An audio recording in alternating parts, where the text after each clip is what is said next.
नमस्कार दोस्तों, हिंदुस्तान उदय YouTube platform पे आपका बहुत बहुत स्वागत है। मैं हूं प्रदीप डवास। दोस्तों, हमारे देश में अगर सत्ता के नशे में किसी का दिमाग खराब हो जाए और कोई अनर्गल बकने लग जाए तो उसको ठिकाने पे लाने के लिए कोर्ट बेहद मजबूत है। हमारे देश में कानून का राज अभी भी कायम है और ये आज दिखा दिया है मध्य प्रदेश हाई कोर्ट ने। दोस्तों, विजय शाह जो मध्य प्रदेश में कैबिनेट मंत्री है, उनकी ओर से एक घटिया निम्न दर्जे का बयान जो कल दिया गया था, उसके बाद कोर्ट ने स्वतः संज्ञान लेते हुए इस मंत्री के खिलाफ एफआईआर दर्ज करने के निर्देश दे दिए हैं। कोर्ट का भी मानना है कि ये व्यक्ति सांप्रदायिकता को बढ़ावा दे रहा है। अपने बयानों के जरिए ये चाहता है कि किसी तरह हिंदू और मुसलमान में भेद किया जाए। इस आदमी ने क्या बयान दिया था मैं वो आपको बाद में सुनवाऊंगा, क्योंकि वो कल भी सुनवा चुका हूं। लेकिन विजय शाह जो मध्य प्रदेश के कैबिनेट मंत्री हैं, उनको लेके कोर्ट ने क्या कहा है, सबसे पहले आप वो सुन लीजिए। ये बेहद महत्वपूर्ण है और ये इसलिए भी महत्वपूर्ण है कि कोई भी व्यक्ति अगर सत्ता के नशे में चूर होके इस तरह की बकवास करता है तो उस बकवास पे लगाम लगाने के लिए हमारी कानून व्यवस्था बेहद सशक्त है। दोस्तों, देश युद्ध के दौरान था और युद्ध के दौरान देश की तमाम गतिविधियां और भारत की ओर से किए जा रही तमाम कार्रवाइयों को लेके जिस तरह से कर्नल सोफिया कुरैशी ने पूरे देश को अवगत करवाया, उसके बाद ये आदमी उसी सोफिया कुरैशी को, जिस पे पूरे देश को नाज है, गर्व है, उस तो सोफिया कुरैशी को आतंकवादियों की बहन बता रहा था। इसने क्या कहा था वो आपको बाद में सुनाते हैं। आपको ये बताते हैं कि कोर्ट ने इसको लेके क्या कहा है। एफआईआर दर्ज करने के निर्देश तो हुए ही है, साथ में कोर्ट ने यह भी कहा है कि भारत की एकता अखंडता को खतरे में डालने का अपराध दर्ज किया जाए।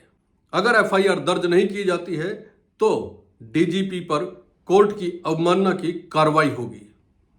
कोर्ट ने कहा कि मंत्री विजय शाह का बयान सांप्रदायिकता को बढ़ावा देने वाला है। कोर्ट ने कड़ा संज्ञान लिया है और निश्चित तौर पे इसके बाद एफआईआर भी दर्ज होनी है।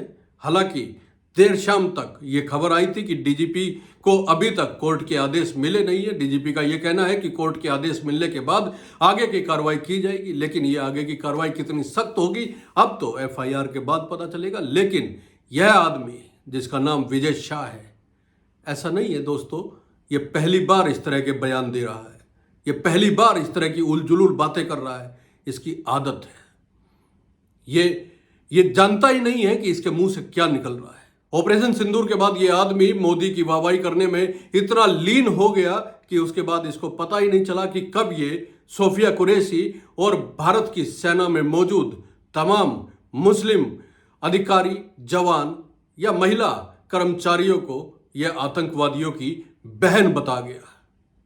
आप सुनिए, पहले यह बयान सुनिए, उसके बाद हम बताएंगे कि इसने किस तरह माफी मांगी और माफी मांगते हुए इसकी हरकत के बारे में भी आपसे बात करेंगे। पहले ये बयान सुनिए जो कल भी हमने सुनवाया था। जिन्होंने हमारी बेटियों के सिंदूर उजाड़े थे, वही कटे पिटे लोगों को हमने उन्हीं की बहन भेज करके उनकी ऐसी की तैसी करवाई। एक बार मोदी जी के लिए जोरदार ताली बजाएं।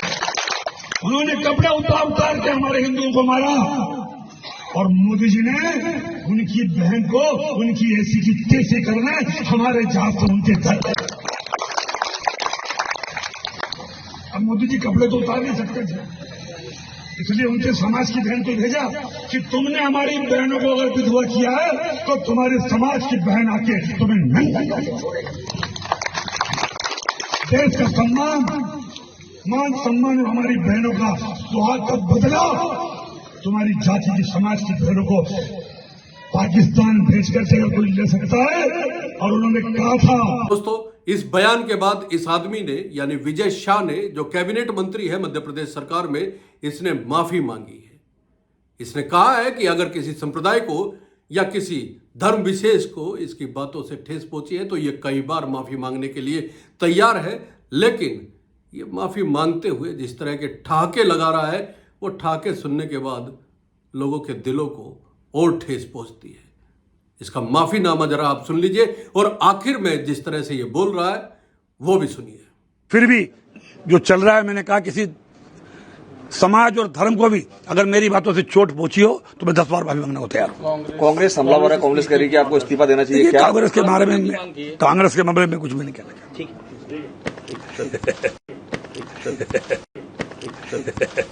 सुना आपने ये माफीनामा, इसमें इसके ठहाके सुन लिए आपने। ये पहली बार नहीं है, ये किसी पे भी कोई भी टिप्पणी कर देता है। इसकी वजह से ये पहले भी अपना मंत्री पद गंवा चुका है। इसने पूर्व मुख्यमंत्री शिवराज सिंह चौहान की धर्मपत्नी को लेकर भी ऐसी ही वाहियात टिप्पणी की थी इस आदमी ने, जिसकी वजह से इसको अपना मंत्री पद से इस्तीफा देना पड़ा था। दोस्तों, वो टिप्पणी इतनी वाहियात है, इतनी खराब है कि मैं अपने मुंह से बोल के आपको नहीं बता सकता हूं। आप खुद सुनिए इसने क्या कहा था पूर्व मुख्यमंत्री शिवराज सिंह चौहान की धर्मपत्नी को लेकर। एक दिन भाभी जी को लेके हमारे मैडम सीएम को, मैंने कहा भाभी जी चलो अपन आते हैं। बोले कहा ले जा रहा? अरे मैंने कहा कभी कभी हमारे साथ भी चला करो, भाई साहब के साथ तो रोज जाते हो, कभी देवरों के साथ भी चलो। भाभी क्या बोलती? बोले बस्ता। मैंने कहा तुम्हारा बाबा भैया? बोले मैं हूं ना, तू तो लिख। निर्मला भूरिया नहीं है, दो निर्मला भूरिया है। तो तब मुझे मालूम। सुन लिया आपने, ये इसका चरित्र है, ये इसका चरित्र है। ये सोफिया कुरैशी को आतंकवादियों की बहन बताता है। ये पूर्व मुख्यमंत्री शिवराज सिंह चौहान की धर्मपत्नी को लेकर टिप्पणी करता है। लेकिन ये यहां रुकता नहीं है, इससे पहले भी इसके कई सारे किस्से हैं। ये कहता है कि अगर गुरुओं के सम्मान में ताली नहीं बजाई जाएगी तो अगले जन्म में, ये इतना एक्सपर्ट है, ये बता देता है कि अगले जन्म में कौन आदमी घर घर जाकर तालियां बजाएगा। जरा ये बयान सुनिए। उसके बाद इसने विद्या बालन के साथ क्या किया और राहुल गांधी को लेकर क्या टिप्पणी की थी वो भी आपको बताते हैं। पहले ये गुरुओं को लेकर जो इसने बयान दिया और तालियों पे जो इसने बयान दिया है, पहले वो बयान सुनिए आप। वो गोविंद से बड़ा है, ईश्वर से बड़ा है। अगर गुरु के सम्मान में आपने तालियां नहीं बजाई तो अगले जन्म में घर घर जाकर तालियां बजाना पड़ेगी। इसलिए जोरदार। जी दोस्तों, ये ताली एक्सपर्ट के बयान हैं।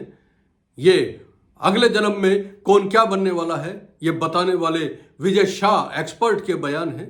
लेकिन विजय शाह को थोड़ी सी निर्लजता अभी बची हुई है, जो आप लोगों के सामने लेके आनी जरूरी है। ये कितना निर्लज है आप इस बात से अंदाजा लगा सकते हैं कि फिल्म शेरनी की 2023 में मध्य प्रदेश में शूटिंग चल रही थी। इस आदमी ने विद्या बालन, जो उस फिल्म में काम कर रही थी, हीरोइन थी, उनको डिनर के लिए बुलाया और विद्या बालन ने जब डिनर पे आने के लिए मना कर दिया तो भाई साहब का मिजाज जो है वो गर्म हो गया, उखड़ गया। और आरोप ये लगाया जा रहा है, ये आप दैनिक भास्कर की कटिंग मैं आपके सामने रख रहा हूं। दैनिक भास्कर में ये खबर छपी हुई है कि इसने शूटिंग ही कैंसिल करवा दी थी। ये आरोप भी इसके ऊपर लग रहा है, इसने शूटिंग कैंसिल करवा दी थी। अब विद्या बालन से जरा राहुल गांधी की बात कर लेते हैं।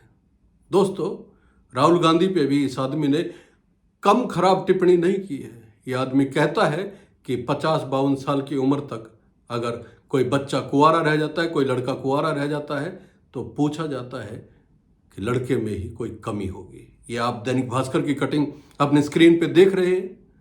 ये भी यही आदमी बोल रहा है। विजय शाह से कोई पूछने वाला हो कि आपकी भारतीय जनता पार्टी में कितने लोग ऐसे हैं जो कुंवारे हैं और ऊंचे पदों पे पहुंचे हैं, मुख्यमंत्री तक बने हैं, क्या उनमें कोई कमी है? यह भी तो जवाब आप दे दीजिए विजय शाह। कांग्रेस ने भी उनको जम के घेरा है। जीतू पटवारी को सुनिए आप क्या कह रहे हैं इस पूरे बयान के बाद। सुना आपने जीतू पटवारी को? दोस्तों, ऐसे आदमी को मुख्यमंत्री कैसे सहन कर रहे हैं, ये बड़ा सवाल है। मोहन यादव पढ़े लिखे आदमी हैं, वो इस तरह के आदमी को सहन कैसे कर रहे हैं? क्या मजबूरी है? मजबूरी ये है कि ये 8 बार के विधायक हैं।